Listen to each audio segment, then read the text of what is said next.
Before the Red Cross, before organized disaster relief, one woman changed how the world responded to suffering. She brought supplies to the front lines, she searched for the missing, she refused to give up when others said it couldn't be done. Let's join Jerry Benett as he explains the history of the American Red Cross.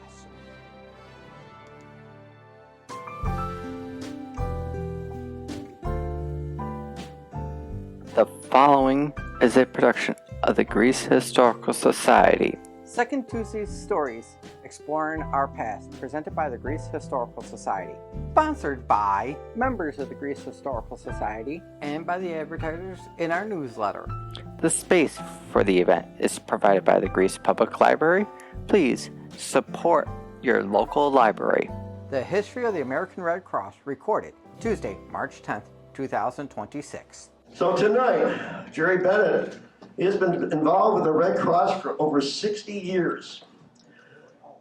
His many duties over the years have included being a community service volunteer worker, working with migrants and seasonal farm workers, a youth service consultant, a safety instructor, disaster caseworker, international service coordinator, and currently a Red Cross historian. All the while doing this, his full-time job was with the National Council for Alcohol and Drug Prevention Specialists, covering a 12-county area. Busy guy. He lives in Honeywell Falls, is married with 3 children, and it's funny because he said they're adult kids.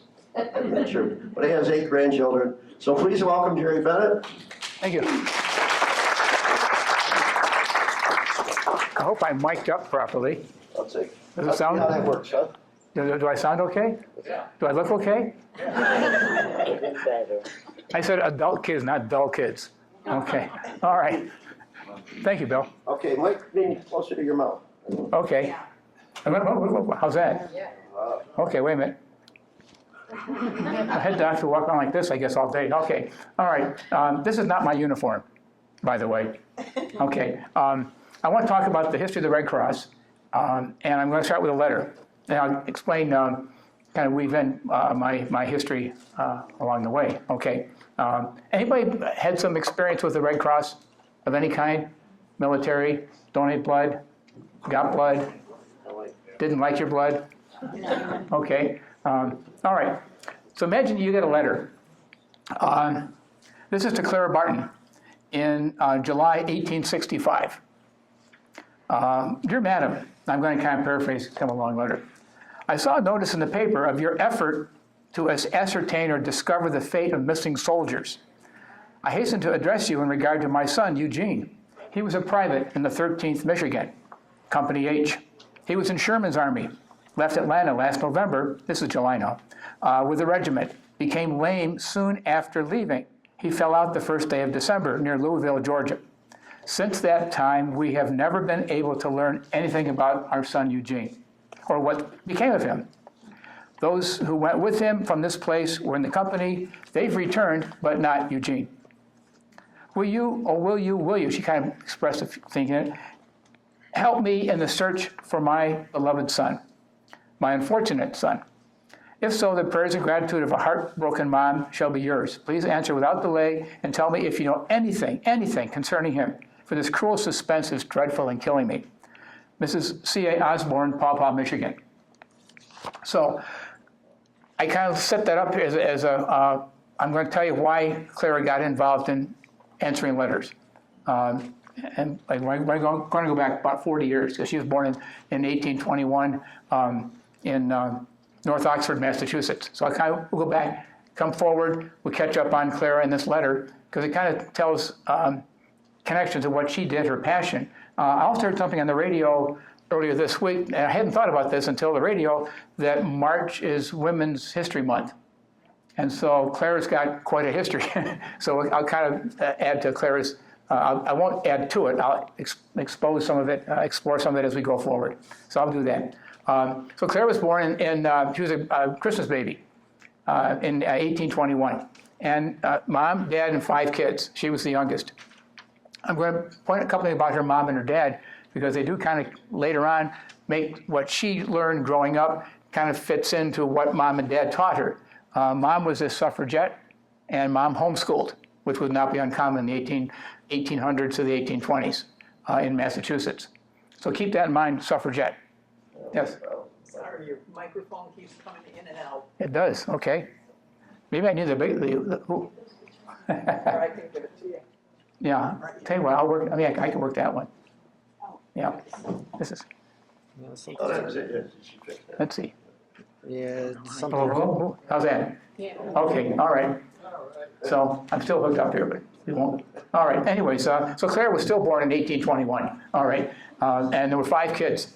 Mom was a suffragette and homeschooled the kids, which would not be uncommon.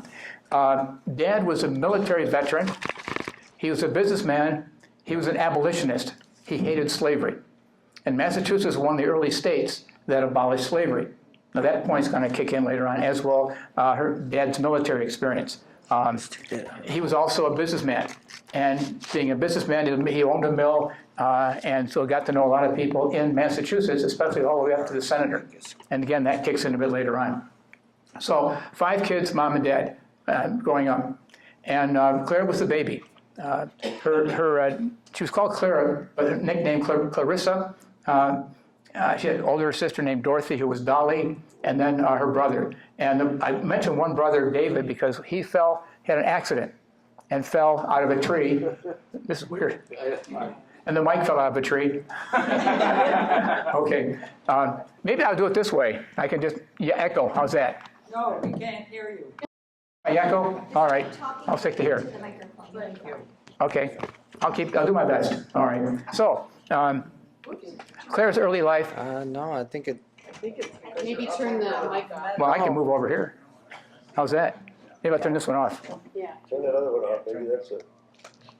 Is that better? Yeah. Oh, that's, okay. I think All right. it's the. Well, Clara was still born in 1821. She still had. All right. Don't worry. Don't worry. All right. So her brother David had a fall, and the doctor came to visit at home. He fell out of a tree and hurt himself pretty bad, and so the doctor asked the family, "Well, who's going to take care of David?" And Clara says, "I'll do that."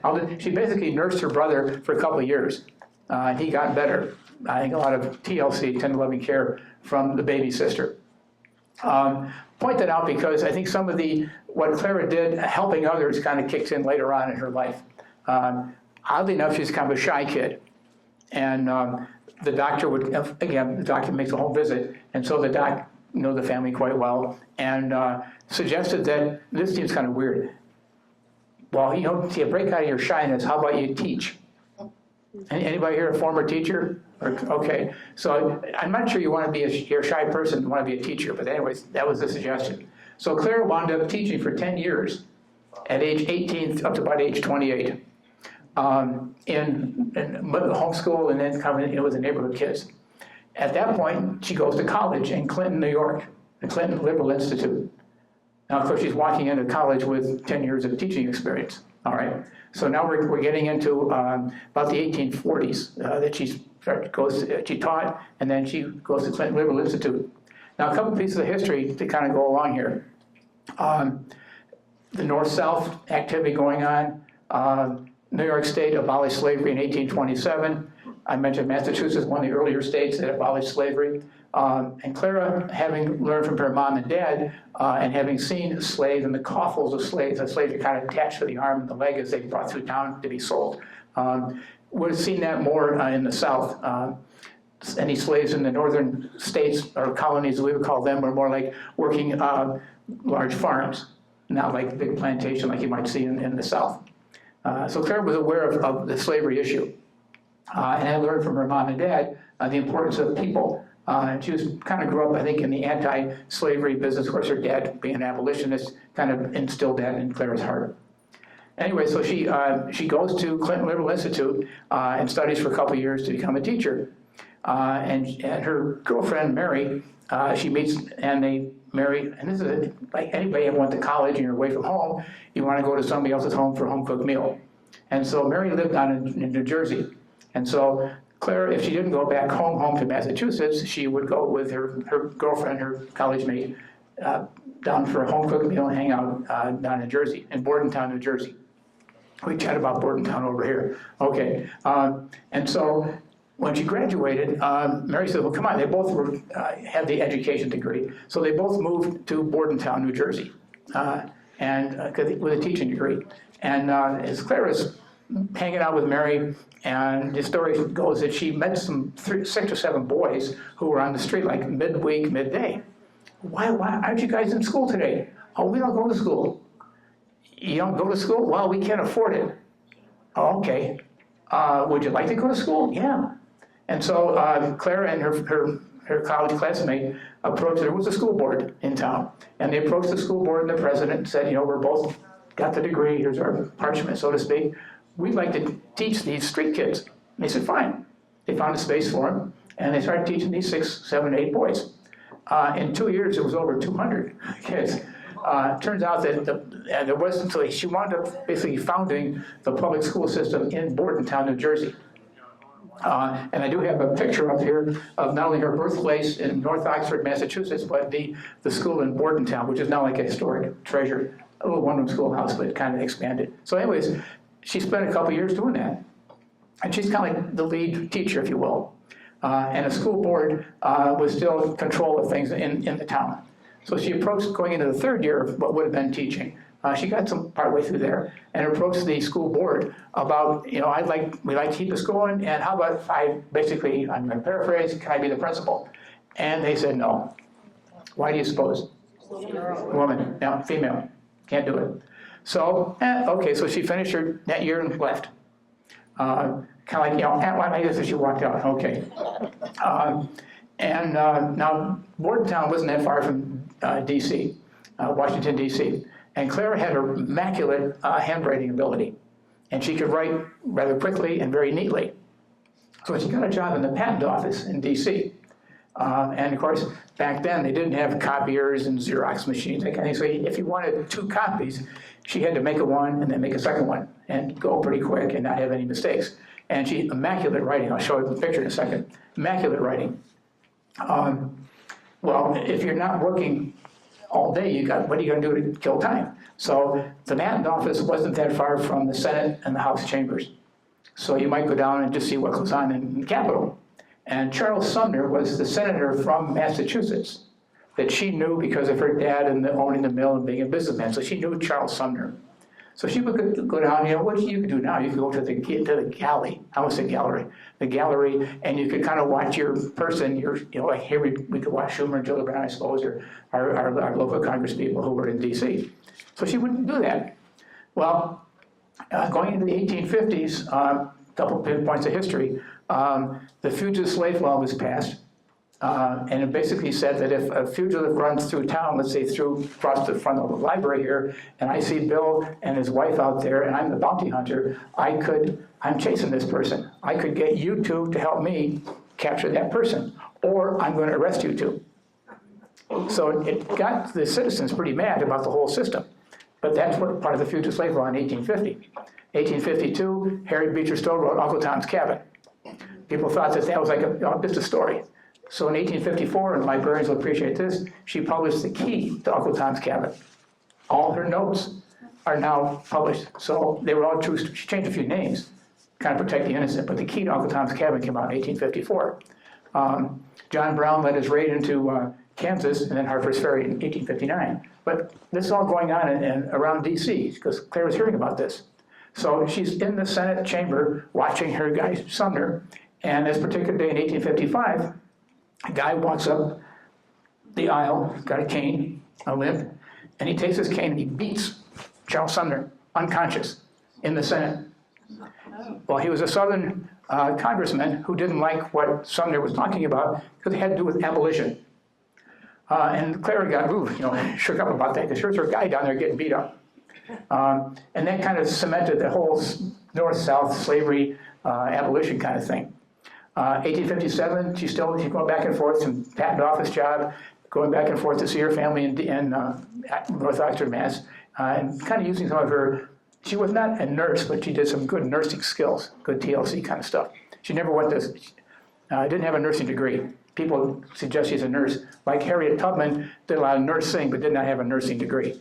But back then, if you could help somebody out, come on in. And especially the field surgeons in the Civil War would bring anybody in who were willing to help out put up with all the blood. Okay, so she's going back and forth. And John Brown does his raid in Harper's Ferry, 1859. 61, the Civil War starts. Now, Clara's in D.C. When Lincoln, that happened in Charleston's Fort Sumter, the Confederates took the Fort Sumter, Lincoln called for 75,000 volunteers. And the largest group came from New York, New Jersey, Pennsylvania, and Massachusetts. Well, to get to D.C., you got to go down to Baltimore. And Baltimore is a southern sympathizing city. And the train would come down North Baltimore, and the guys had to march through town to get the train going southbound to D.C. And a mob broke out in the walking part. And a lot of hadn't even gone to war yet, but a lot of men who signed on as volunteers got beat up pretty bad and were shipped down to D.C. Well, where do you put all these injured soldiers? But they cleaned off the tables in the Congress and the Senate chamber, and those tables now became a hospital. Well, Clara heard about this. Her boys, she called them. And there were some of the kids that she taught in Massachusetts, or that she taught in Jersey, or that she went to school with in Clinton, Little in New York State. And so that just got her really mad about what was going on. So she started organizing relief supplies from her friends. Now, she's living in a one-room, third floor apartment, loft apartment, and it filled up pretty quick with stuff. No elevator. And so she asked the landlord, I need more rooms. Well, you got to pay for it. And she raised money at the same time, so she eventually had rooms 1, 2, 3, 4, 5, 6, 7, 8, 9 on the third floor. Originally, it was just room number 9, but she got them all, storing all these relief supplies to help the wounded, in this case, going on here. So the Civil War is in action, and 1860, I'll jump around for a couple of dates here. And by the way, was very common on a Sunday, if there's going to be a battle, and this did happen a couple of times not far from D.C., people would get a picnic basket and their wagon and go out and up on the hill and watch the battle. It's kind of weird. This one particular battle, it was the Union lost the battle and came running back to D.C., and they ran into the picnickers. So there's a massive chaos of all these picnickers and wounded soldiers. An oddity, it was early on in the war. People knew that it was going to be a long war. And Clara's doing more of this relief work for men who are coming back into D.C. Okay, again, no word yet, Red Cross. Now, let me do a history stop for a minute. Over in Europe in 1859, at the Battle of Solferino in Italy, the Austrians, the French, had this huge battle, and no one was taking care of the wounded or burying the dead right away. A guy named Henri Dunant was a Swiss businessman, and he was reminded me of a John Deere salesman, because he was an agriculture guy, and he was looking for customers and looking for deals to get money for his product that he was selling. He literally happened upon the leftovers, the remnants of this Battle of Solferino. And it just bothered him a lot. So he got a bunch of his fellow Swiss men together, business people that he knew, to organize a relief effort to help the wounded and bury the dead. And he had an idea. These guys had different soldiers, but they all different colored uniforms, but they all bleed red. So why couldn't we have an organization that would help the wounded or help bury the dead? It doesn't matter what uniform you're wearing. So he hatched an idea, which we now would call the International Red Cross. Well, he wrote a book, that was in 59 was the battle. 1863, he wrote this book, The Memory of Solferino. Now, this is not the original. He was a Swiss citizen, which is a white flag on a field of red. You can see where I'm going with this. They inverted the flag to make it a red cross on a field of white. So that's where the symbol came from, the Red Cross. And so he organized in 1863 what we now call the Geneva Conventions. And they were what we would call countries, they were called states. Most of the states are now like the Italian states, that would be Italy, or the Roman states, they're just all different names. but there were 15 or 16 signatories to the International Red Cross Geneva Conventions, basically stating, Convention number 1, that we will help those in a wounded battle or help bury the dead. Doesn't matter what uniform, what country you're from. And that's how it got started. So that's going on in Europe. Now, Clara didn't know any of this. I point out because in about 20 years, these are going to come together. But it's going on there. And because he was Swiss, which is a neutral country, now fast forward, the Korean War, when we were repatriating prisoners of war, the International Red Cross were involved with the Bordentown Bridge with repatriating the prisoners. I'm an American, we're all American citizens. We may work for the American Red Cross, but I'm still an American. Okay, so that wouldn't go well with the warring countries. But in the case of the International Committee of the Red Cross, they're all Swiss citizens, Swiss being a neutral country, and they can do a lot better than I could. Anyway, because that's the connection there. When the Hamas was dealing with, right after October 7th, and there were prisoners taken, Israeli prisoners taken, either the ones who were dead or the ones who were living, the International Red Cross was involved in repatriating those prisoners. So I just want to fast forward to that, make a connection there. Okay, so back to Clara, Civil War. Lincoln, two things. Lincoln needed a win because he was thinking about emancipating the slaves. And he needed a win, basically, which turned out to be the Battle of Antietam in 1862, September. Point that date out. Clara, knowing the senators and knowing people in town, important people in town, got a pass to take supplies out on the battlefield. Now, at that point, you think about this, in a war, you've got infantry and artillery and cavalry and spare horses and spare guns, and way in the back, you've got the relief supplies, like medical supplies. So by the time the medical supplies people get to the front, the guy's dead. And Clara knew that. She picked it up from her dad, who was a veteran. By the way, she knew how to ride a horse and shoot a gun too. Never shot anybody. So she got together with the wagon drivers, most of them were black, and freed blacks, and convinced them, they love this lady. Tonight, it's dark. We're going to move the wagons up. So we got cavalry, artillery, infantry, relief supplies. Okay. Next day is the Battle of Antietam. It left a couple days, and it worked. Relief supplies were right there. They could help the wounded, and there were some wagons they could transport the wounded back. So the wagon kind of became an ambulance. It wasn't intended to be the way, but it kind of became an ambulance. Well, that worked. And so that helped future events where Clara got permission from the generals. We want Clara up close, not way in the back behind the spare horses, so to speak. 1862, September, Battle of Antietam occurs, and the Union called it a victory. It was more of a stalemate in terms of number of guys on both sides who were killed. But that was a prompt for Lincoln to free the slaves come January 1863.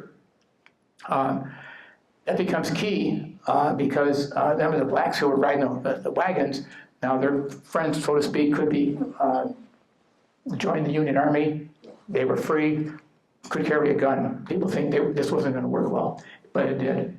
So Clara continues her relief effort. As the Union is taking more land back from the Confederacy in the South, around the seacoast islands off the coast of Georgia and the Carolinas, there's a need for educators, for teachers to go south to teach the blacks, former slaves, to read and write. It was against the law to teach the slaves to read and write. So most of them were illiterate. And if you were found to be learning how to read and write, you could be whipped. It was against the law to teach a slave to read and write. They also didn't have any trial by peers, none of that. You could not get married legally. And you could, if you did something, well, because the white guy has control over the black person, don't even bother coming to court for trial. So Clara got involved with organizing people to come to the South to teach. And a lot of missionary societies that were heading down south do that. So he had her teaching skills and kind of put it to work. Now Clara wasn't the only, again, there was no Red Cross yet here in America. So people knew Clara by way of relief efforts. Now there were two other groups during the Civil War, the Christian Commission and the Sanitary Commission. They were both involved, these are the union groups. The Christian Commission, and think YMCA, because that's a forerunner. But the Christian Commission, besides relief supplies, also put chaplains out in the field. But both of them were relief efforts. I want to get these names mixed up. I got to go to my notes for just a second here. So the Christian Commission, the superintendent was Dorothea Dix. Ladies, month, okay. The chaplain was T.K. Beecher, Thomas K. Beecher. Harry Beecher Stowe's brother. And later on, he's also a pastor down in Elmira, New York. His brother was a pastor in New York City. Ambulance driver, Walt Whitman. Interesting. All these names, I'm dropping names, okay? That was the Christian Commission. The Sanitary Commission, the director was Fredrick Olmsted, the Parks guy, okay? He was also an abolitionist. He was also involved with the Civil War. Louisa May Alcott was part of it, and Samuel Howe, whose sister did John Brown's Body Lies a Bulletin in the Grave, and then the Battle of the Republic. Well, she did the Battle of the Republic based on the theme from John Brown's body. So just some interesting names to throw in there. Howe was a dentist. Interesting, Howe was also a supporter of John Brown. So I'm name dropping. But they were all interesting people, all kind of gathering around the Civil War. Okay, so Clara does a lot of education work, and she puts her education skills to work. Jump forward, the Red Cross is heavily involved in education. Well, kind of set that up. Okay. The Civil War is kind of flipping, and the Unions winning more battles. The Confederates are now losing battles. They wind up with lots of prisoners. And think Andersonville, prisoner in Andersonville, Georgia. There's also a prison in Elmira. It was called Helmira. It was a northern prison. There were 12,000 Confederates in Elmira. This is a piece of point there. Okay. So Clara got an idea. I got to read this letter. Okay. This is to Abraham Lincoln. Dear Sir, I most respectfully solicit your authority and endorsement to allow me to act temporarily as a general correspondent at Annapolis to help families find their loved ones. Remember Mrs. Osborne? Okay, so she writes a letter to Lincoln. And her writing is immaculate. Okay, I can read. Okay, I mean, kids nowadays, they don't know how to, if it wasn't print, they wouldn't know how to do it. Okay, well, Lincoln writes back. Okay, to the friends of missing persons, Miss Clara Barton has kindly offered to search for the missing prisoners of war. Please address her at Annapolis, giving her name, regiment, and company of any missing prisoner, signed Abraham Lincoln. So at her apartment on the 3rd floor, she hung a sign out. And I got a story about the sign. This is the sign. And the sign reads, Missing Soldiers Office, 3rd story, room 9, Miss Clara Barton. It's hanging outside on the main street, okay? And you picture some houses have little mailboxes, the mailman kind of puts it in. Well, she had to get the mail, like the whole door was opened up because all these letters pouring in there.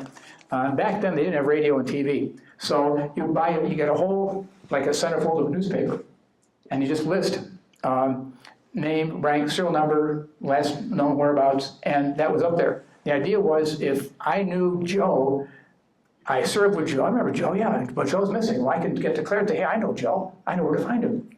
So that was kind of how that worked. So she had to raise money and produce supplies to buy as a newspaper, and it's like full size. Now jump ahead, down in Dansville, where the Red Cross started, the Clara Barton chapter number 1, which is more of a museum than a service center, does have the actual full-size newspapers under glass, but you can go see them, they're kind of cool. All right, that's a shameless plug to take a road trip to Dansville. All right, they got a couple good diners that way too, by the way. All right, so Clara's getting all these letters in, all right? And the war ends, Appomattox, and a couple months after this letter exchange, Lincoln is killed. He's assassinated, okay? So one day, knock at Clara's 3rd floor apartment. There's a guy named Dorrance, nicknamed Dory Atwater. And Dory says, hey, I hear you're looking for missing soldiers. Yeah, I know where there's like 15,000 names. How come? Well, I was in charge of the dead house at Andersonville. And all the guys who died, I kept a list fact, I kept 2 lists. I kept a list of who they were, where they're from, and what number wooden's number 1, 2, 3, 13,000, whatever. I know where they are. And his assignment was to keep a list and give it to the Confederates. But he had a hunch, I better keep a second list inside his liner of his trench coat. And he had it. So he shows up, and so Clara winds up with, by the time all the dust settles on this, they probably reunited 12 or 13,000 missing, either dead or they could find some that were alive too, especially the ones that were buried in Andersonville. After the Civil War, Andersonville, a year or 2 later, becomes a national cemetery, and Clara is asked to come down and be part of the flag raising over the cemetery. Back then, they were just wooden stick in the ground. Now, of course, they're white crosses. Okay. So, Clara, and she's probably 45 years old now. Done a lot, 45 years, all right? And getting pretty tired. So, people say, Clara, you ought to rest up. We know about these healing waters in Geneva, Switzerland. You ought to go there. So she goes to Switzerland. Now, remember the Henri Dunant thing? Okay. Well, the Franco-Prussian War is going on. And Clara's got this thing about helping people during wartime. So she can't really rest up as much as she'd like to. She winds up doing the same because her reputation came with her. So she winds up organizing people across languages to help the wounded, doesn't matter what side, during the Franco-Prussian War. And she hears about this International Red Cross thing. And they tell her, and she never met Henri Dunant, but some of Henri Dunant's associates did talk with Clara. And they said, you got to get your president to sign the international agreement, the Geneva Conventions. We want the U.S. to be part of this, America to become part of this movement. Okay, she keeps it in the back of her head. But she's involved in the Franco-Prussian War thing, and she gets tired again. Hey, Clara, we got these healing waters in Dansville, New York. You ought to go to Dansville, up on the hills, that's the Jackson Sanitarium, and recover. Okay, good idea. So she goes back to the States, and she moves into the Jackson Sanitarium relief effort. Here's the Dansville hook. And she's got this thing in the back of her mind about the International Red Cross. And Dr. Jackson is an abolitionist, can't stand slavery. Clara likes that. And he has different people coming. Besides, oh, by the way, they invented granola in Dansville. So that thing. She also, I heard this story once that they had a theme in the morning. You got the old fresh air, and their theme was Kybo, K-Y-B-O. Keep your bowels open. So I don't share that with kids when I do kids. I figure you guys enjoy that. All right. Okay. Anyway, so that was their theme. Rest, relaxation, and speakers came through town. To just help you chill out. You're not playing bocce or listen to somebody. So she got to meet Sojourner Truth. Got to meet Fredrick Douglass. She heard about, I hadn't met yet, Susan B. Anthony. And then she leaves, if you go to Dansville now, up on the hill, it's kind of a crumbling down building, but right now with no leaves on the trees, you can see the old building. She moved downtown Dansville, lived there for a while, and she got the idea from overseas. I got to get this organization. I like what they said over in Switzerland, so she got a bunch of mostly ladies, few men, to help her out to organize, which in 1881 became the first American Red Cross Society. But she had to get the president to sign. At the time, Garfield is the president. Sadly, Garfield was assassinated. So now she's got to back up and kind of work with Chester Arthur, who was the VP, and Chester Arthur did sign it. So in 1881, the Red Cross chapter was organized in Dansville, May of 1881. 1882, Congress signed the Geneva Conventions, so America became part of the Red Cross family. Just as a sidebar, Rochester was the second chapter, and Syracuse was third, all three in 1881. So we got some old history here in this area.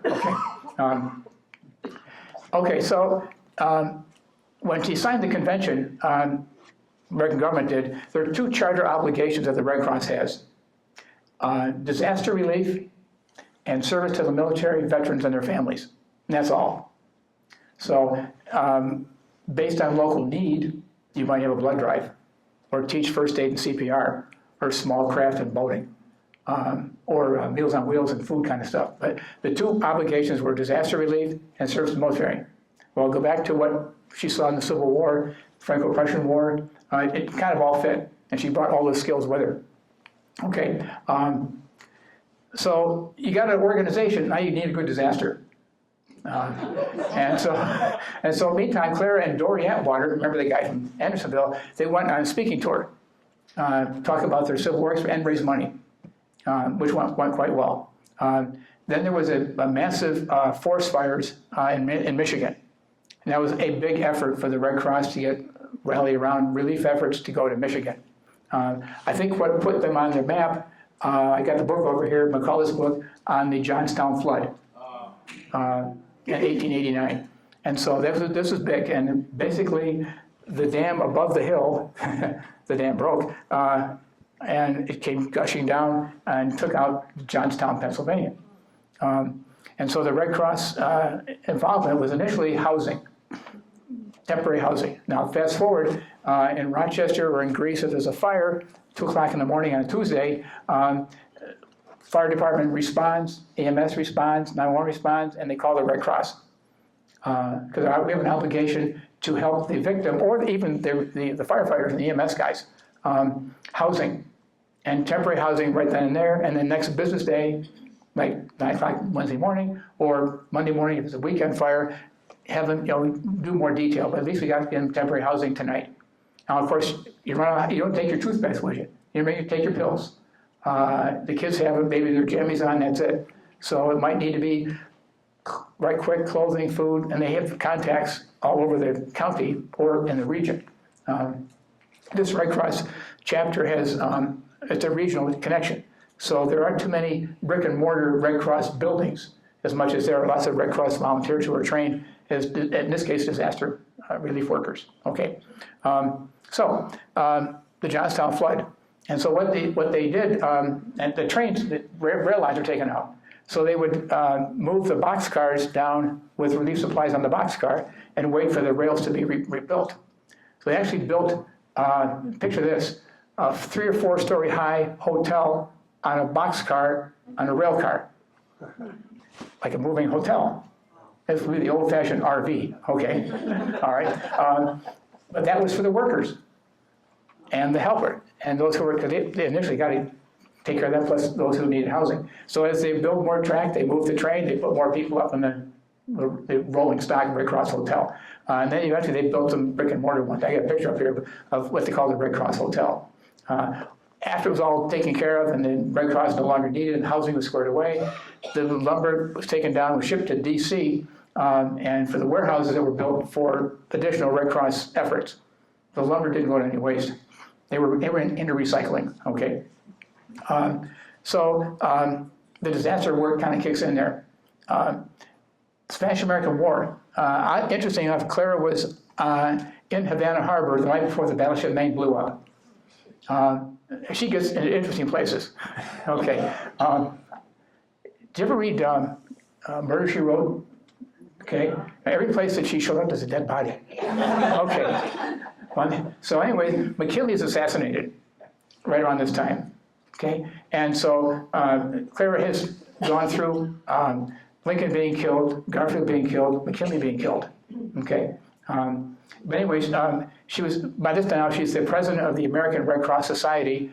After the Dansville experience, and especially after the Johnstown flood stuff, she felt the need to have to move to DC, be close to the government. Now, the Red Cross has it's a quasi-military, I guess you call it agreement. I this old uniform here looks very military-ish. Okay, but it did allow for the Red Cross workers to be side by side with the military. Nowadays, or even I'll jump back to my dad being in World War II in the Philippines, there were Red Cross workers near where the men and women were deployed. So if anybody here's been deployed, it depends how far out in the front you were, but there was a Red Cross worker somebody nearby. And so communications back and forth from family to the service person was critical. And the Red Cross, as an example, mom is giving birth, dad's overseas. The Red Cross would confirm, yep, it's a baby, and they get the word to dad, yep, it's a baby. In fact, we saw the kid, he's real cute. But now the Red Cross would not grant leave, but they would confirm baby, or somebody died, or very sick. And then they would up to the commanding officer on that unit to say, okay, Dad, you can go home. and bring pictures back. Okay, that kind of thing. So they would do that. I'm going to go one more here, over here for a second. In World War I, anybody ever watch MASH? Isn't that great? Okay. You notice there were Red Crosses all over the buildings. Okay. I didn't know this, but there were people paid, the Red Cross had people working in Hollywood that where it was appropriate to make sure the Red Crosses were in various places. So it wasn't just by coincidence, it was done that way. Anyways, I have a picture here. This is the American Red Cross canteen in World War I in France. An old postcard. Back then, they would take a black and white picture, make it a postcard and mail it. Okay. My dad, I say this, my dad was in Manila in World War II. So this is the Red Cross canteen in Manila in World War II. And he writes to his parents, the strongest thing they serve here is cake and coffee. Okay. The building at the right is typical of Bosa, Manila, which is all kind of torn apart. Other thing the Red Cross was involved in, and this is a soldier's mail to postcard. Also, it could be a letter. I got a letter up here, envelope. But this is sent to the Gormley family in Warsaw, New York. On the back, and again, all you can say, think about this, you're in the military. You can't say where you're at, but you can say, wherever I'm at, I'm safe. So in this case here, the ship on which I sailed has arrived. Signed H. Gormley, 330 engineers, American Expeditionary Forces, World War II.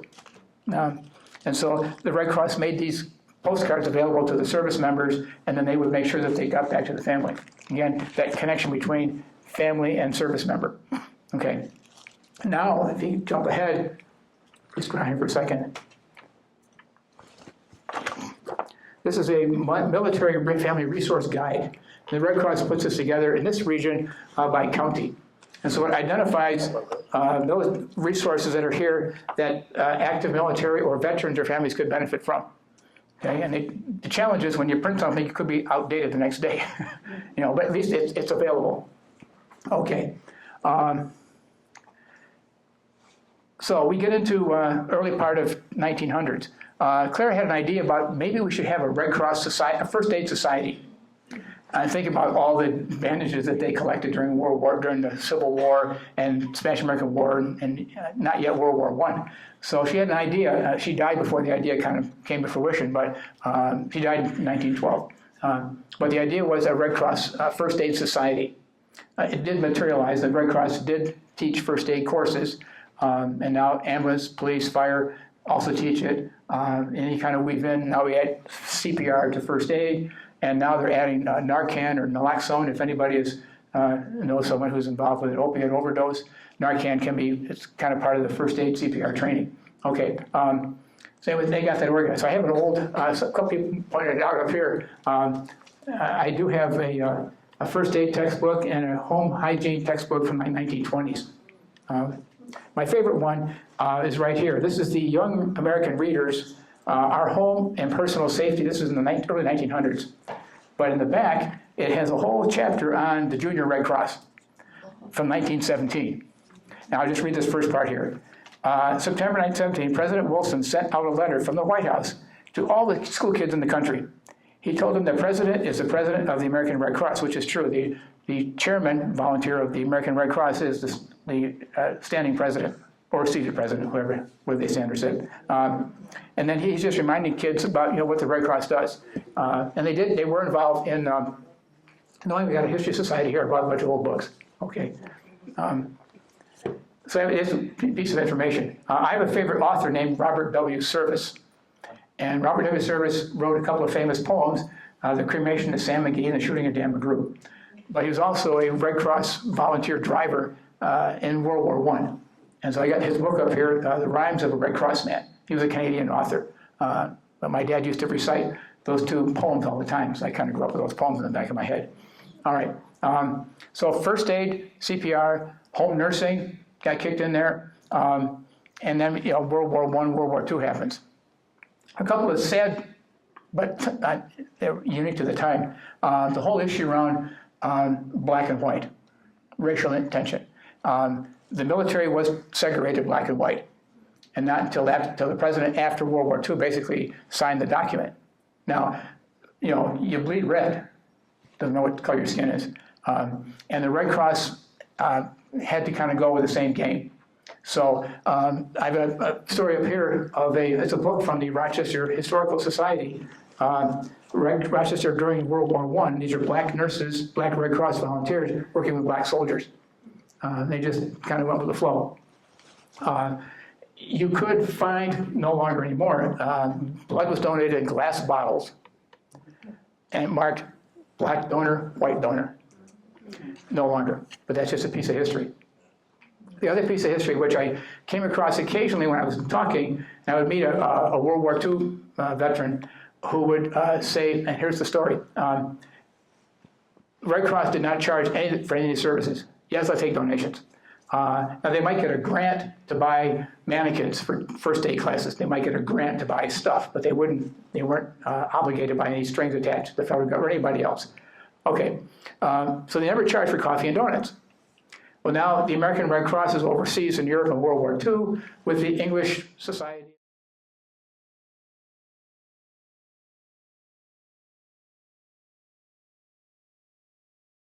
You want to have a good type and cross match with the injured person and what kind of blood from the donor. By the way, just to jump ahead there, the actual liquid, you donate blood, it's free. Now, the lab testing, you go to the hospital, you get blood, the liquid's free. But all the fees are stacked on there. Okay, but that's okay, the liquid's still free. So Charles Drew was the guy who kind of perfected that. Sadly, he died in a car crash from loss of blood, and he was black. And this was an issue that bubbled up. But the Red Cross at that point said, no, this guy has his stuff, he has his talent, and he was the director of the Red Cross, in that case, during World War II, kind of perfected that. What we would call the civilian Red Cross blood donation started in Rochester in 1948. So I have a picture up here of the first night. And it looked like a bunch of, I saw this picture, it looked like a bunch of gangsters.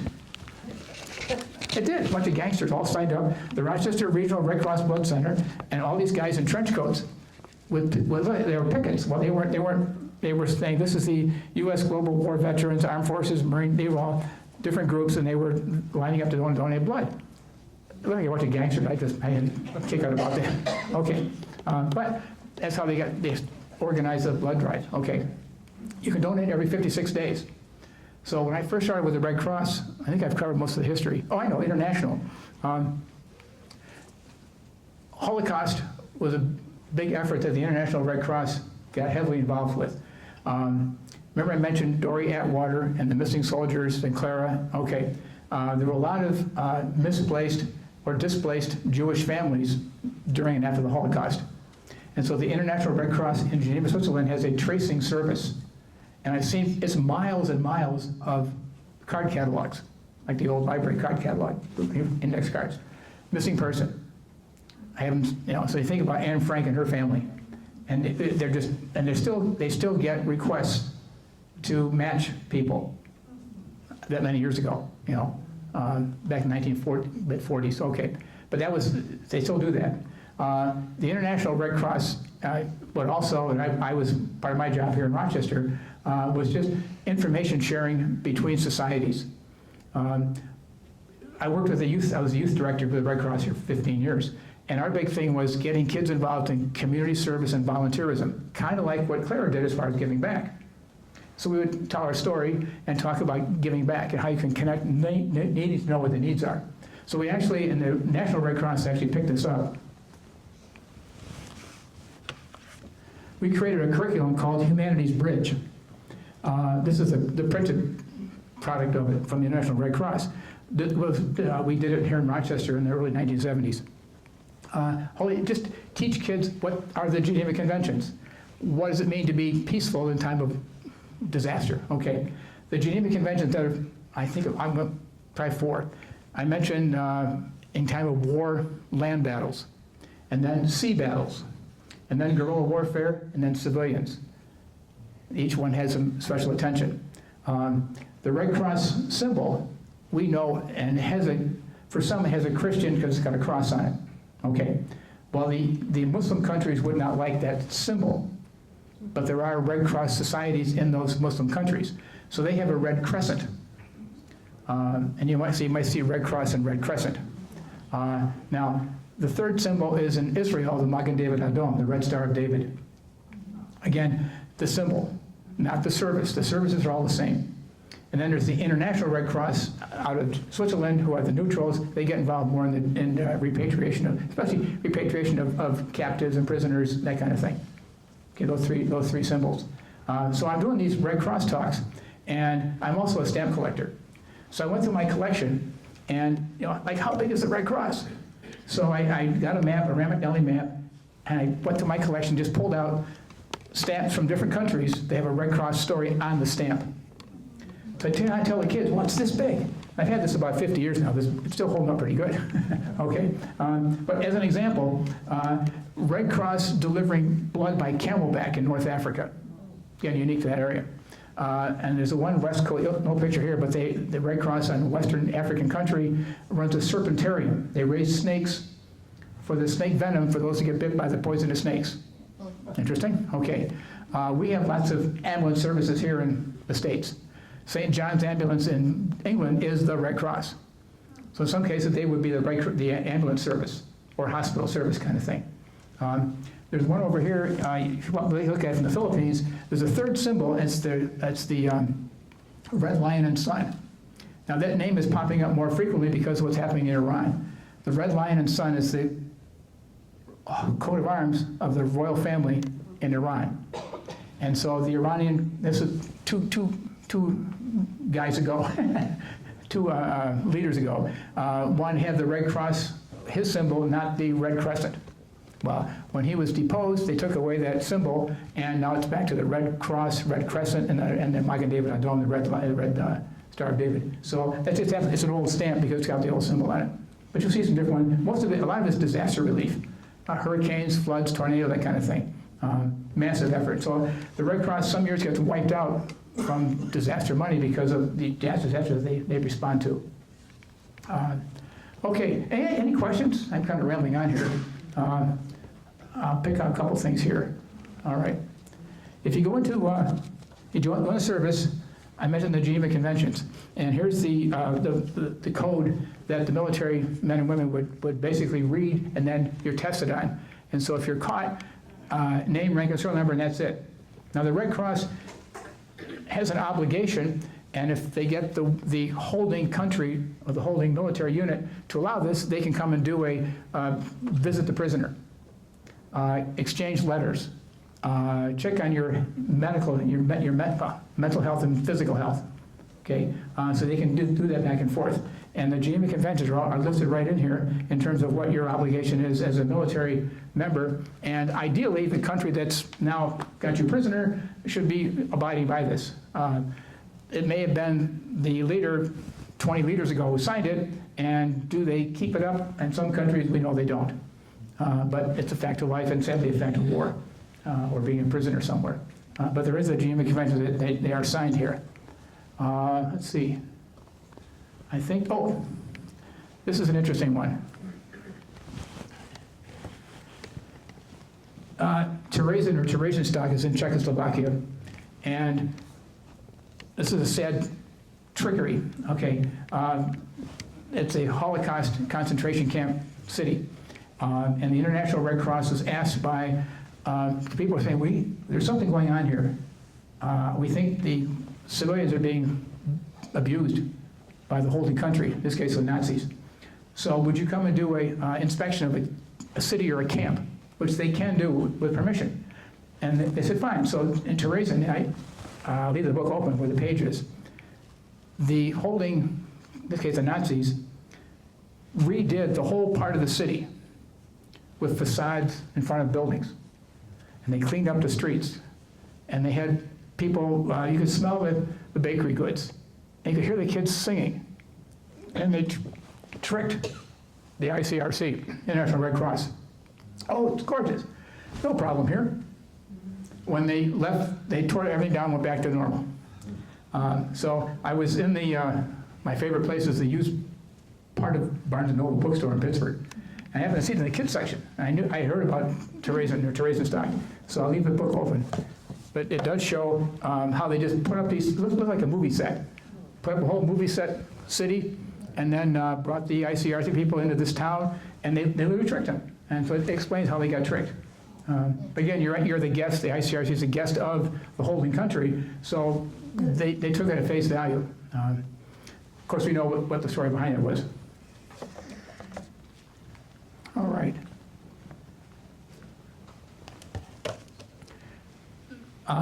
Hurricane Agnes hit Corning, and Red Cross is involved. That's pretty close to here. I've been on a couple of disaster assignments. I spent a month in the Appalachian Mountains doing case work at home visits. So we lived in the Justice Motel, paid by the day. It's kind of weird. Paid by the day, and then we had a little coffee shop by the motel. Everything 1 story high. And we went to the coffee shop, so all the FEMA workers are there, the Red Cross workers are there, and then we went off to our assignment. So it was three weeks straight before we got a day off. And they had a road that went through the mountain, an old railroad line. It was blacktopped over, so you drive through the mountain and go probably 5-6 miles from the hotel through the mountain to a disaster shelter, which was a school that wasn't being used at the time. And then we go visit families and basically verify the situation. And then we have and even now they have a criteria based on size of family, what's lost, mom, dad, kids, or grandparents that are living there. And so they have a criteria for we can give you like a credit toward food, clothing. They won't pay for your CD collection. They won't pay for your guitar they lost, okay, that kind of thing. But if you need a washer, but not a dryer, washer would, okay, you can hang yourself up and dry them, and a stove. So we had to kind of write out a check like that. And then the encouragement was to have people literally shop local. The Red Cross didn't want to get involved. You can think of this from a storage standpoint. Other groups did. People want to donate clothing. Well, you got to store it somewhere. You got to clean it. You got to match the socks, okay? And the Red Cross didn't want to get involved in that. So they said, well, hey, well, other groups do that. Salvation Army does that. Other local church group might do that. But the Red Cross says, hey, we're going to focus on doing the casework, but we can all work together. So it works out real well in a situation. Locally, here's a couple examples now. I think one of the Greece schools is big enough, but I use Rush Henrietta as an example. The thruway goes through the Henrietta town area. Okay, if there was a snow emergency or a bus crash, like the bus crash that happened in Buffalo not long ago, okay, we got to put people up somewhere. So the Red Cross has agreements with the big schools, north, south, east, and west around the city. So I think it's one of the Greece schools, Rush Henrietta, I think it's one of the Webster schools. But think about a school: parking, cafeteria, showers, lodging for men and women, male and female, recreation area, everything you need for a short term. So they actually have a shelter agreement. I did some shelter training. We never used them, but we did a lot of shelter drills. But that's one way to kind of work on a deal. That disaster worker goes out at 2 o'clock in the morning. There are arrangements with motels to take people in at 2 o'clock in the morning. So depending on where in the county, then you could go out. So if someone in Naples, it might be a motel in Naples, or Victor, Canandaigua area. So this region covers down toward Corning and Elmira.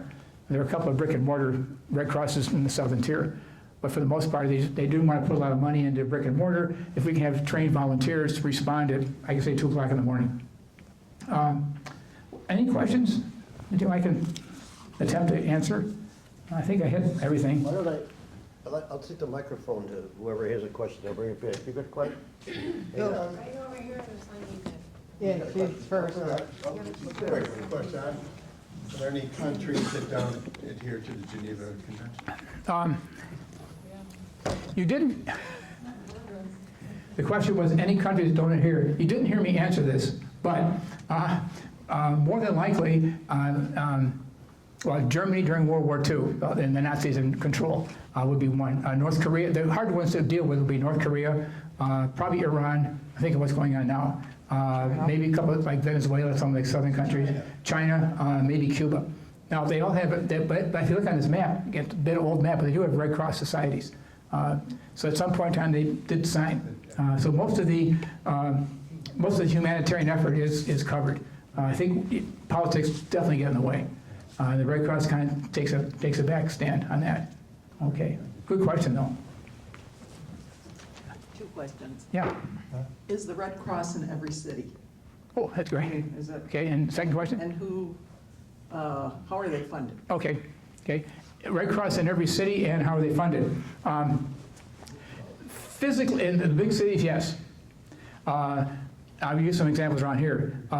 There are Red Cross volunteers in Canandaigua, Geneva, Victor, Batavia. There's a Red Cross chapter, a building, brick and mortar, in the Rochester region.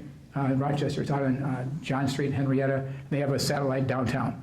How they're funded, it's primarily a Red Cross United Way campaign. People can donate directly. And I mentioned if they have a small grant to buy supplies for like mannequins for CPR kind of training. So you got to keep those up. And it's a donation.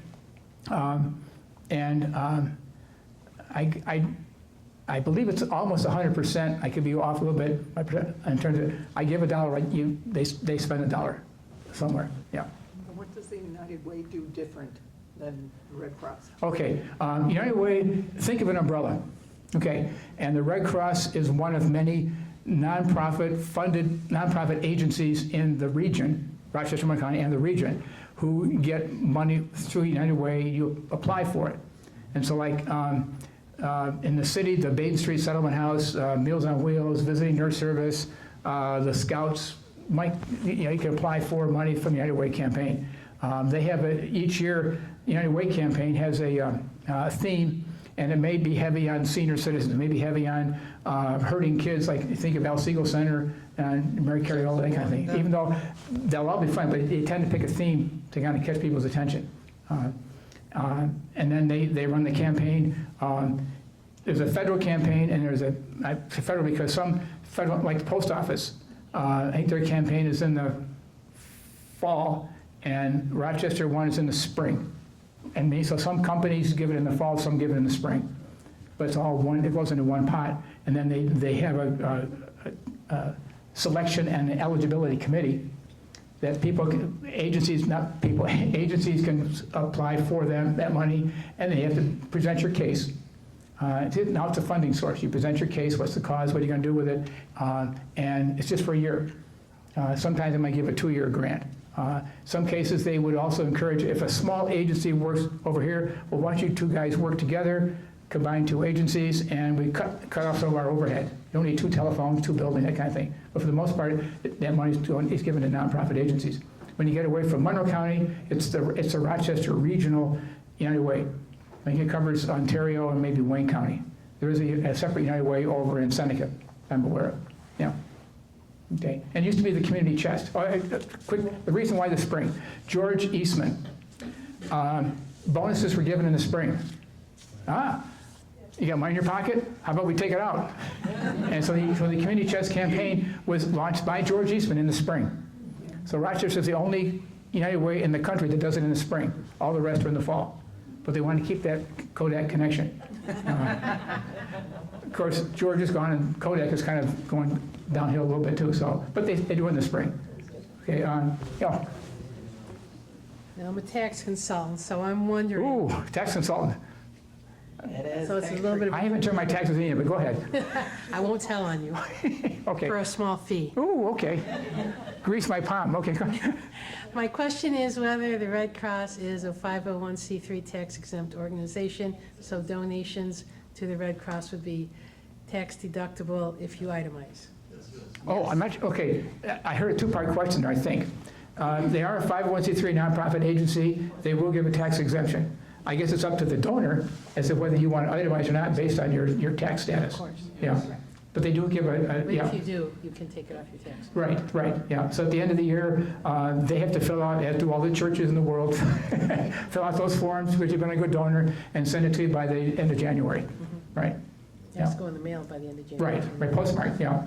And if Okay. it doesn't, there's nothing you can do about it. No.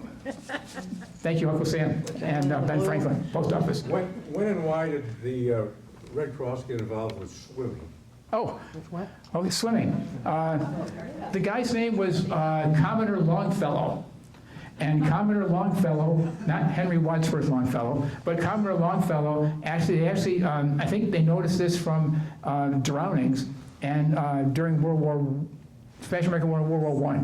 So back in that era, so they taught dry land swimming. before you got in the water. And so think about this, getting on your kitchen table and doing this on the kitchen table. That's how they began to teach swimming. And it launched into swimming as we know it, and then lifeguarding.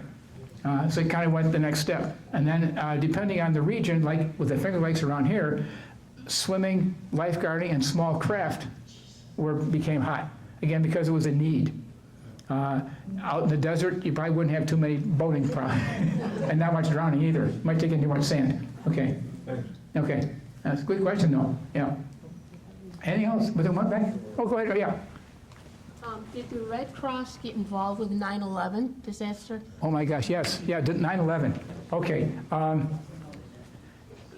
The biggest, the 9/11 happened in New York City with the Twin Towers. Okay. Two things come to mind. One would be missing persons. And so you've got, and there were Rochester companies in New York City in the towers that went down. And so we got Rochester people who can't find their loved ones. And so they were involved with helping to identify, well, who's missing? Then they had to figure out at the New York City end, who's in the building. So that missing persons kind of thing was one big one. The second one would have been, think about the response, so it would have been police, fire, ambulance guys going in first, but then we got to offer relief, like coffee, donuts, sandwiches, place piquet, for the workers as they come out of the dust. And so they were not heavily involved in New York City as much as a triage kind of step away, one layer out, as far as responding. And then, of course, now many of the workers are dying from, cancer conditions that are happening. Yeah, I have a friend I work with out in Seneca County, Mike, who is dying of cancer from being a 9/11 911 guy. Yeah, that's all. But that's a good question. Yeah. Okay. Any other questions? This is great. All right, thank you. You're welcome to take a peek at what's up there. That's why I packed it away. I didn't bring any donuts and coffee, sorry. Darn.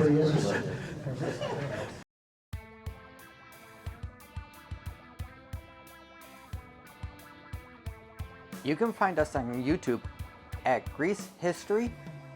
You can hit that subscribe button down below to get subscribed and click that bell icon to get notified when there's new content from the Grease Historical Society.